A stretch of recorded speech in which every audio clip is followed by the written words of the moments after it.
அதில் ஏதாச்சும் இருக்குமோன்னு. காலை வைக்க முடியல, கல்லாக தான் இருக்கு. ஸோ பயப்படுந்தான்.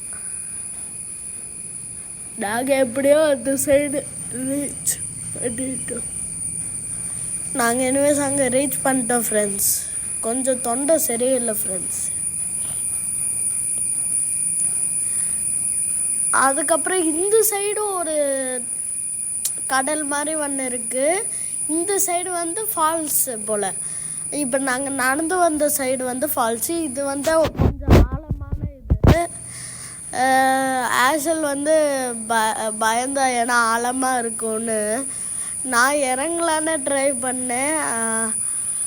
இந்த சைடு தான் ஃப்ரெண்ட்ஸ் நான் சொன்னேன். இந்த சைடு இன்னொன்று சைடு இது கம்மி ஆழம் தான், ஆழம் கிடையாது அவ்வளோலாம். இது மாதிரி இருக்கும், ஒரு ஃபால்ஸ் மாதிரி சொல்லலாம்.